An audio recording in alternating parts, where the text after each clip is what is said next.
Meet Mark Picker. Born in London, he moved to Hong Kong in 1998, initially as a banker. And 10 years ago, he co-founded the renowned 3812 gallery, focused on contemporary Chinese art. Mark shared the biggest misconceptions about Hong Kong in the West, whether Hong Kong is becoming just another Chinese city, and if Hong Kong's golden era is already in the past. I'm Chernov, your insider to Expat Life.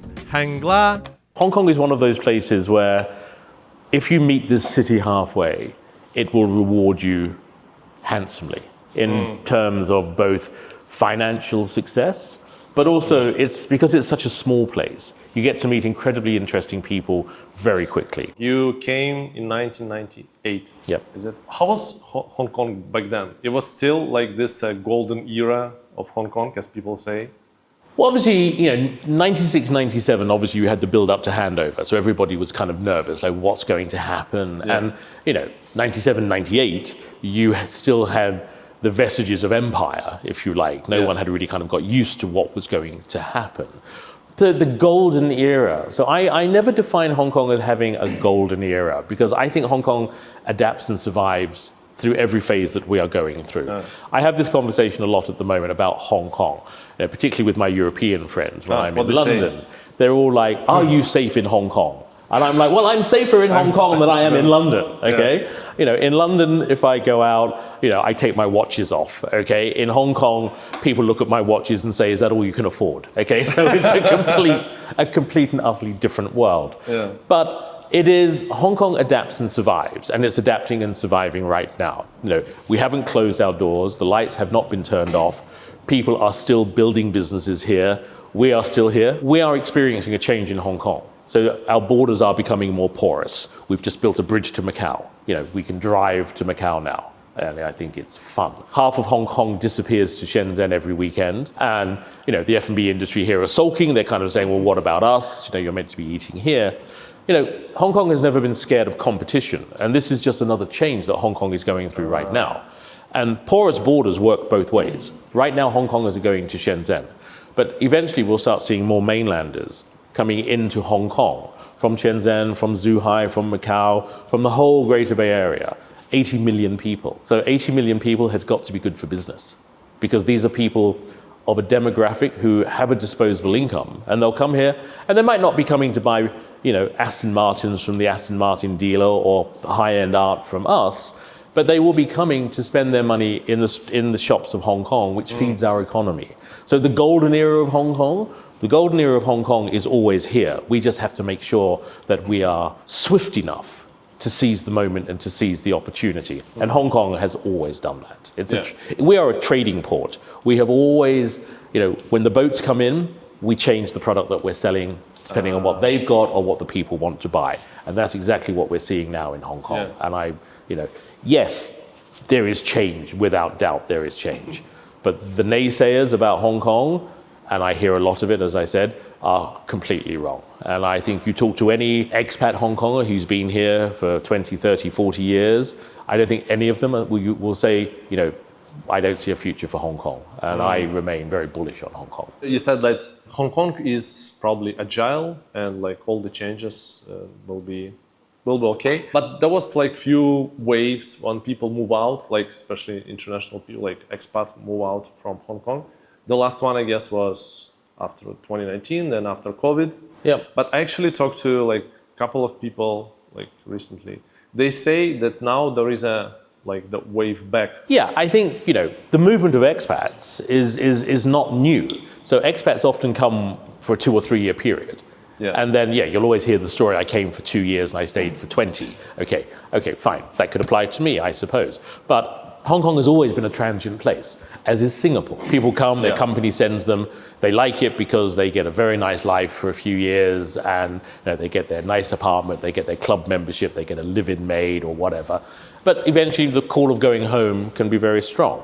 So I see nothing new with an exodus of expats because it's always cyclical. And you're exactly right. 2019, there was a lot of people who were fed up with being trapped in Hong Kong because of our COVID regulations. So they were like, I want to leave, I'm going home, which is fair enough.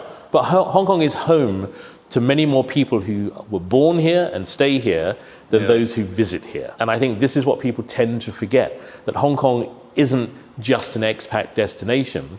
It is home to an indigenous population who are studying and working. And for these people, Hong Kong gives them the strength to go away, but it will give them the courage to come home again. And I think this is where Hong Kong will have a good future. And you're quite right. We are also seeing a return of asset managers. Everyone has to talk about finance in Hong Kong. Of asset managers who left.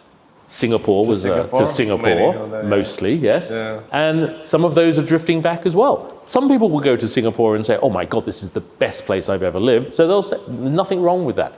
Hong Kong has never said you can't leave, and we've never said you have to come. So we will make it easy for you to come. We will make it easy for you to set up a business. I still believe this is the only place in the world. You can wake up on Saturday morning, have a business idea, talk to your friends about it over dinner on Saturday, formulate a business plan on Sunday, open your business on Monday and be trading on Tuesday. Or Monday afternoon if you're really keen, okay? Yeah. And I think Hong Kong respects that and does as much as it possibly can to encourage this entrepreneurial spirit. You know, for our gallery, so we were born in Hong Kong, but we have spread our wings around the world. You know, whilst we're opening a huge gallery in London, which is a major commitment to us. You know, London is not a cheap market to open, and it's a market that is filled with red tape. That we opened in 2018, so most of that red tape. Red tape is what? Red tape is the rules and regulations of government and all of this kind of stuff. You know, here in Hong Kong, you know, it hardly exists. You know, you can literally start a business in a day and be operational within 2 days. And of course, there are other places in the world that you can do that, but it's part of Hong Kong's DNA. From going back to the days when we were just opium dens, you know, controlled by families of empire, to today, where we are fighting a fighting spirit for art, for all types of businesses. You know, and I think one of my great stories that I love telling people about entrepreneurial Hong Kong is the tram line that you see in Hong Kong. Yeah. Obviously, there used to be a few more tram lines. So at one point, the gauges, the width used to be different in certain places. So then they rationalized it by putting in a new track that was one width. Yeah. And the coolies with their trolleys, within 24 hours, had realigned the width of all of their trolleys so that they could use the tram lines for free. And part of the reason I think for doing it originally was to stop the coolies from using it. And I always think that's the Hong Kong spirit. We will always find a way around to make the situation better. And that's exactly what we're going through now. And that's what's attracting people back as well. They're seeing the reality of Hong Kong versus the Western media bias towards Hong Kong. And again, I come back to my friends who, you know, I had a dinner in London quite recently, and when the couple had decided that they weren't going to win the argument that Hong Kong was a dangerous place, they just switched the conversation to Taiwan. And I thought, okay, fine, just carry on, okay? So proof is in the pudding. The proof of the pudding of Hong Kong is that we're still here, we're still charging ahead, and we are still going to come up with answers for all of the problems that present to us today. And these are normal urban situation problems. Yes, we have problems with housing. Yes, we have a disparity between rich and poor. They are not uniquely Hong Kong problems. They are global problems in any urban environment. And, you know, we are working, the government here is working quite hard to solve subdivided housing. And from our point of view, from the art world, we are continuing to tell the story of Chinese culture to the world, which I think is also a very important story. Yeah. Right. What are the other misconceptions that people in the West have about Hong Kong, apart of being not safe? I think it's you know, that we are oppressed, that we are, you know, a nation living under the shadow of a dictatorial government. Yeah. I mean, you come from Singapore. Same misconceptions. Yeah. You know, the reality is that yes, we are a city within a sovereign nation, but I don't wake up every day thinking about the party. I don't wake up every day. How come? Yeah, I know. Yeah. I know that's wrong of me. Sorry. You know, freedom of speech. I have freedom of speech here. I continue to opine via the South China Morning Post through my letters to the editor, which I've been doing for 25 years, I think now. And I will continue to be critical where I think criticism needs to be made. And I've never felt oppressed or challenged in any way. And people will say to me, well, Mark, that's because you're a white guy and you're kind of privileged. It's like, well, no, I don't think that's the case at all. Everyone has to be aware of their red lines. In Singapore, people are aware of what they can and cannot say. Yeah. In the United Kingdom, people are aware of what they can and cannot say. And freedom of speech, as Eleanor Roosevelt said, is not your right to say what you want when you want without responsibility for what you say. And I can completely believe in that. So people want to believe that Hong Kong isn't doing as well as the golden days, because maybe they were here during the golden days and they want to think we had the best of it. Yes. For me, the best of Hong Kong is yet to come, because the future, the younger generations who call this city home, are not going to let it fail. And I think that's the most important thing. These days I try to keep things safe, so I finally installed something on my phone that helps protect me online. It's a VPN called Surfshark, and it basically acts like a secure tunnel for your internet traffic. So whether I'm on public Wi-Fi or logging into my bank while I'm abroad, I know my data is protected. Plus, it unlocks access to content that's not available in some countries, which is super helpful when I'm traveling and still want to catch up on my favorite websites. And here's a cool bonus. Surfshark can help you find better deals when shopping online, because prices can change depending on your location. Voila! If you want to try it out, there is a 30-day money-back guarantee, 24/7 support, and I've got a special link for you. Just head to surfshark.com/Chernov and use my code Chernov to get 4 extra months for free. Thanks to Surfshark for supporting this video, and now let's get back to it. What do you think will be the role of Hong Kong in this China setup, the Great Bay Area setup? It will be eventually like another Chinese city, but more expensive, or it will keep its uniqueness? So that's an interesting term you use, another Chinese city. So I don't think there's anything wrong. We are a Chinese city. We are a city within China. Yeah, what we must do, and I made this comment before, is strive to be the best city in China. And we are well on our way for doing that. We are without a doubt the most international city of China. I mean, for sure. That's our historical privilege, is that we have always been westward looking, and the West has always come here because we were the stepping ground for China. And that has also not changed. We have an independent judiciary, we have a rule of law here that is separate to mainland China, and we have a currency that is separate to mainland China. And from a purely financial point of view, we have an exchange system here where people money can come in out quite easily. So, sorry, they're doing work downstairs. No Nothing I can do about that. No. But also, Hong Kong remains the third largest art market in the world. Richard Lin here. So this is actually the largest Richard Lin painting, I believe, in the world. And again, obviously, people will look at this and think, oh, well, he just copied Mark Rothko. He didn't. He was doing it before. Okay, so and at the same time, and they are very different. So, and this is our master artist. These are 2 pieces of his work, Xiaoqin. So Xiaoqin was born in the 1930s, and you look at that painting. And you have to put this into context. This was an artist in 1962 painting very contemporary art, living in Milan, and he created an entire art movement. And his works are now, he's again internationally respected. What would be the main difference between Hong Kong and Singapore, because it was like long-time rivals, long-time competitors, like in terms of anything, like the living as a foreigner, or the vibe, the atmosphere, like anything that comes to your mind when you compare these 2 places? Yeah, so I mean, I know Singapore. I had the privilege of meeting Lee Kuan Yew a few times, who I thought was an amazing individual. Wow. He's the only man who lived his life and at the end looked back and said, I didn't build a company, I built a country. And what he did was amazing. And he said himself, he was not a great believer in democracy, because democracy would have taken, had he chosen a fully open democratic path, it would have taken Singapore 150 years longer to be fully integrated. And he was aware that Singapore had to be a melting pot of cultures. Yeah. And I think he's done it amazingly well. Hong Kong is very different. This is pretty much, you have your expats and you have your Hong Kongers. Okay. The biggest difference between Hong Kong and Singapore, so you mentioned rivalry.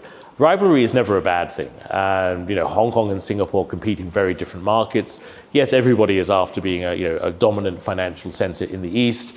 Singapore, I suppose, has become the private banking center of the East. But Hong Kong, we still have most of the international investment banks are here. The asset management flow that has gone to Singapore, some will stay, some will come back. They are very big pies, and there's enough of that to kind of go around. I suppose for me, Singapore, when I'm there, I mean, I don't live in Singapore, so I'm a guest, and I see it being, nothing has. Of course, things have changed, but the essence of Singapore, Orchard Road, to me, is the same as it was 40 years ago. The Hard Rock Cafe is still in the same building on the same corner that it was, I think, 30 years ago. I don't know when it first opened there. But, Singapore is also a country, and that's the difference. Singapore is a country. Yeah. Hong Kong is a city. So we are competing at very different levels here. Correct. Okay, and but we are both answerable ultimately to our people, and that's providing a great quality of life for our people. Lee Kuan Yew has done an amazing job in that, and his successor, Goh Tok Chong, then Lee Hsien. Singapore provides incredibly well for its people, and I think that it's attractive to foreigners, as is Hong Kong is attractive to foreigners. Yeah. Competition, yes, but are we at each other's throats with blades? No. Yeah. So is their airport nicer than ours? It depends whether you like carpet or you don't like carpet. That's how I look at it. We don't have carpet; they have carpet. Okay. They have a waterfall. We have the largest sky bridge in the world. So, what do you want? It's oranges and apples. What was the biggest challenges for you, on the way for the last 27 years to make it in Hong Kong? To make it in Hong Kong, I suppose. Interesting. One of the things I suppose that makes it different and makes it easier is you have to have first you must commit. You must commit to a place. So this is going to be my home, and then it is also breaking away to some extent from the expat community. Because if you just live within the confines of kind of a transient lifestyle, and all people talk about is I've only got 12 months from now, 18 months from now, I'll be leaving, then it's quite self-defeating because all you're going to do is constantly be making new friends, as it were, or new acquaintances, I would say. Yes. So I think for me, partly is because most of my friends in Hong Kong are Hong Kong Chinese, and if they are expats, they're expats who have been here 40, 50 years. I'm part of a group called the Tuesday Lunch Club, and we meet obviously every Tuesday for lunch. And I was talking. We have past taipans of Jardines and Swire, and they've all been here 40, 50 years. They've never left Hong Kong in terms of they keep a home here, but yes, of course, they've had the financial freedom to have homes overseas and to travel, to have always traveled in their working life. And obviously, these people are now retired. But they have great stories to tell. And, they are the people who lived through the golden age of Hong Kong, as you described it, but stay here because, like me, they agree that the golden age of Hong Kong isn't over. And I'm not going to say it's to begin because I believe we are constantly living in an age of opportunity in Hong Kong. And, I would challenge anyone who comes here to tell me a different story. So, and I apply that to China too. I often say to some of my friends in the UK, I'm like, you could take a person from an average environment in the United Kingdom and drop them into a suburb of Shanghai, and in 6 months' time, tell them they're going back to the United Kingdom, and they'll probably say, hang on a minute, no, I want to stay here. The trains are amazing, the infrastructure is amazing, but I think the key will be that your mobile phone doesn't disconnect every time you get in a lift, and when you go through a tunnel, you don't lose signal. And I know they're silly things, but you look at the development of infrastructure in China and how it benefits everyday living for a world that is a digital world. I'm an analog person. I still write with a fountain pen. But for people growing up in a digital world, it's very frustrating when you are living in, and it's not just the United Kingdom, actually, it's most of Europe, you lose your phone signal, and when you get it back, you're like, oh my God, I have 3G, yay. They're all growing up in a 5G world. And I think all of that ties in to the future bind of humanity. And without getting too political, the world is obviously very fractured at the moment. But China is playing a very long-term game here. And that long-term game is part of its place in the global society, but part of its place in dealing with humanity, both for its own people and for how it deals with other nations. So. Hey guys, just a quick announcement. Don't skip. I'll be running a 3-day workshop called Fast Track to Views and Profits on YouTube. If you ever wanted to start your own channel, this is the best way to do it. You will learn how to choose the most profitable niche and how to beat the YouTube algorithm. You're gonna love it, I promise. Link in description, so sign up if it's for you. And now back to the video. This is a painting that was painted in 1910 by Egon Schiele. Right next to an artist here, Xiao Qin, who was a master artist of China, painted in 1956. And whilst they're different, there's commonalities in the story that they were doing. What I find interesting about art is you can have artists who lived in an analog world who never knew one another, but somewhere in some subliminal world, they were connected. Have you ever experienced any prejudices against you as a white, being in Hong Kong, being in mainland China? Have I ever experienced racism in this country? Never. In this city? Never. And in China? Never. In the earlier days, fascination, we could go back 30 years when you went into China, it was like, wow, you're white, okay? Did you forget to get off the plane, or you're off the plane in the wrong city kind of thing? Whereas now, you go anywhere in China and you are just accepted as being either on business or a tourist. So I can honestly say I have never experienced any form of racism from anyone in Asia.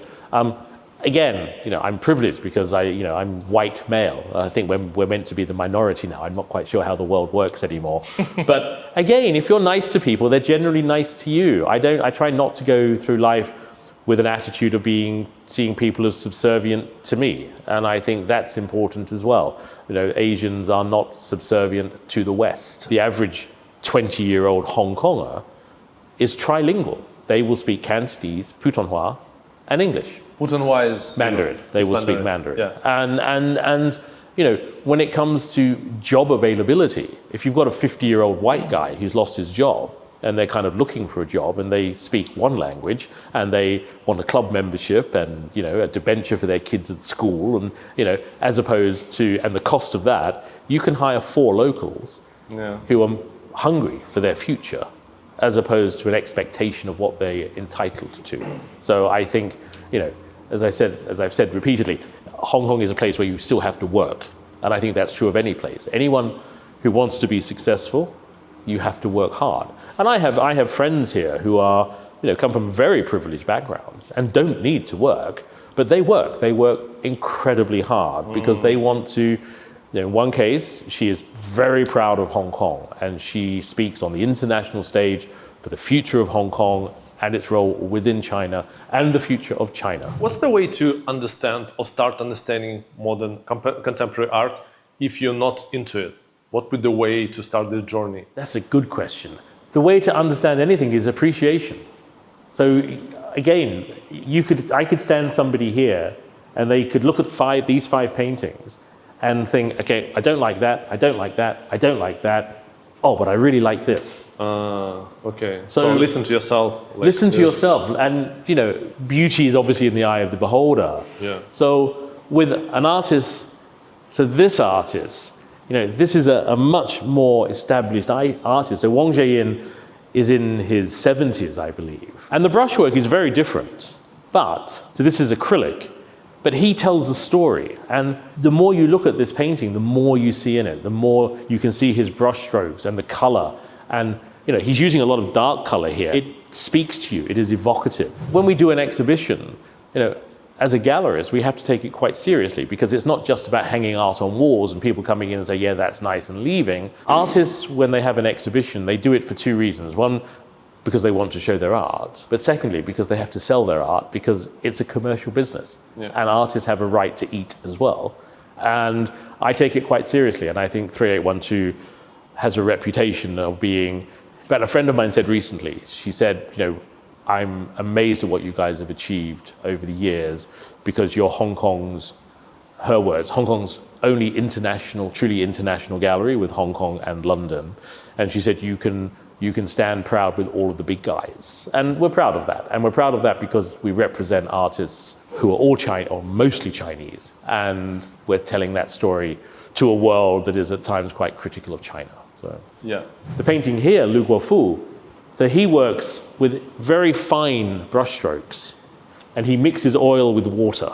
And he's kind of developed this unique style. And on these paintings, he paints, and then he allows it to dry. And in his words, he then obliterates it. And he builds up dozens of layers to create this very almost, I mean, it's very thin, but it's very deep. And if you look at that, you think about calligraphy, which is an integral part of Chinese traditional painting. Yeah. You can begin to see brushstrokes in the works that he is doing here. And in all these pieces, there is brushstroke. And that's an integral part of Chinese traditional painting, but also has been brought into Chinese contemporary painting. Yeah. Even though it may not be obvious, it is there. So the elements of traditional Chinese painting, sanshui, have been followed by all artists, even into the contemporary arena. And it's an important part because they're honoring their heritage, but they're saying, I can present it in a new way. And people connect to it because it's exciting. That is the power of Hong Kong. We can touch other parts of the world very easily. And in doing so, we touch other people and we touch other collectors, and they come here to see what Hong Kong is doing. Because we are not always following the rest of the world. We are still setting trends. And in the art market, Hong Kong remains a constant in a market that, like all markets, it has its ups and downs. Is the art market as strong as it was 5 years ago?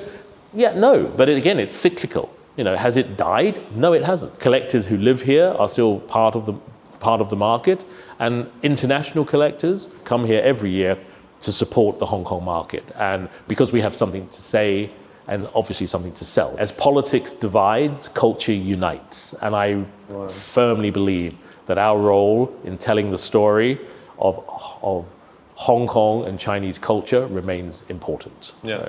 This is an ink painting.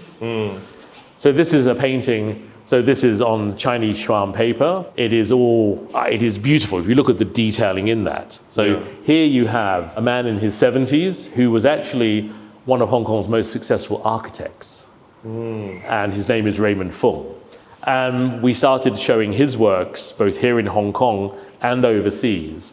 And people connected with it immediately. So we have collectors of him in Switzerland, in England, in the Middle East, in the United States, obviously here in Hong Kong and in China. He is a man who people come in. I've seen people just stop in front of his art and just look at it because it is so beautiful. So for you, it's home and you don't want to move out. So you think in the future, you'll be here? Am I to be buried here? Is that what you're asking me? Yes. What a nice guy. Yeah, I think, if I'm in London, I'm happy in London for the weeks and the time that I spend there. I spend a lot of time in Switzerland, and I love being in Switzerland. When my brother was alive, he lived in Switzerland, and in the summer I'd play golf, and in the winter I would ski.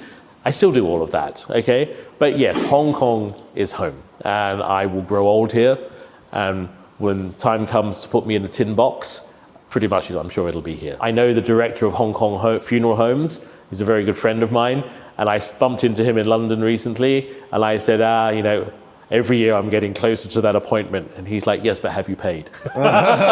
Hey, I've launched this Telegram channel where I'll be sharing insights from my guests, travel tips around Asia, and also my thoughts about YouTube, marketing, business, and even life. It will be cozy, personal, and free of charge. So join me, just scan this QR code on the screen or click the link in description, and I'll see you there. You look like a happy person. No, for real, because I meet a lot of people, I interview a lot of people. I even have in my to-do list, I want to go through all my interviews and choose the happiest guest that I had on my channel. You definitely will be one of them. Oh no.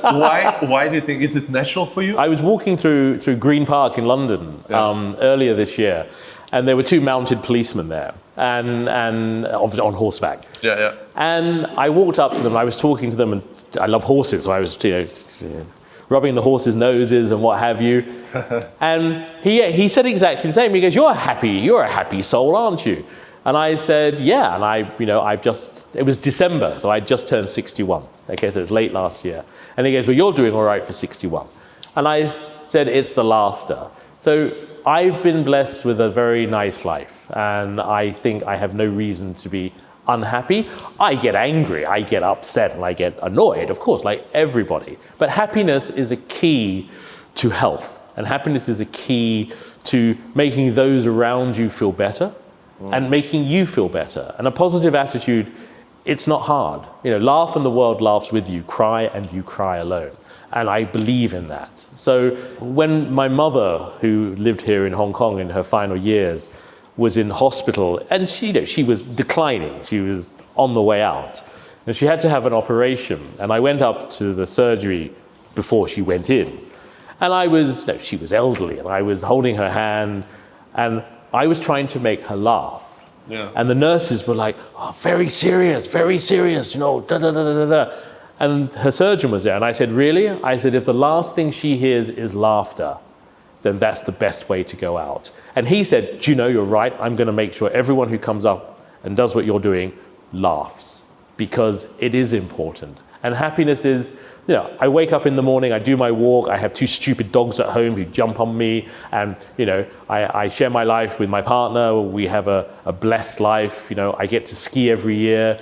I get to hang out with my friends, and I get to enjoy good food, and I like to entertain. And one of my passions is having people at the house. And when they come, I do everything. I cook, I bake, I make my own breads. Calvin often laughs. Sundays is carbonara Sunday, but I make the pasta in the morning. Okay, so and I think all of that is important. And I think if you're blessed with good friends and a good lifestyle, which you have to work for me, the glass is always half full, I suppose. What's the meaning of life for you? Happiness, absolutely. Happiness, because without happiness, and again, some people are not given an opportunity for happiness. I've been given an opportunity for happiness. So if I can bring happiness into other people's lives without that kind of sounding kind of like a bit bleh, it's to make people understand when they come to this gallery, I want them to have a happy experience. I want them to see beautiful things. I pride myself, and when we have an exhibition opening, I serve champagne, not Prosecco, because nobody really likes it. So if you serve champagne, everyone has a smile on their face, and they're just that little bit happier. Yeah. But also friendship. I think friendship is vitally important. And I think, a life shared with friends is a reason, because you're nice to them, they want to be in your company. And I think it's very important. And I'm very fortunate to have very good friends, friends that I've known since I was a teenager. And I flew halfway around the world recently to attend a friend's 60th, because it was important that I had to be there, because we've known each other since we were teenagers. And I think that's testament to a life of commitment to friendship.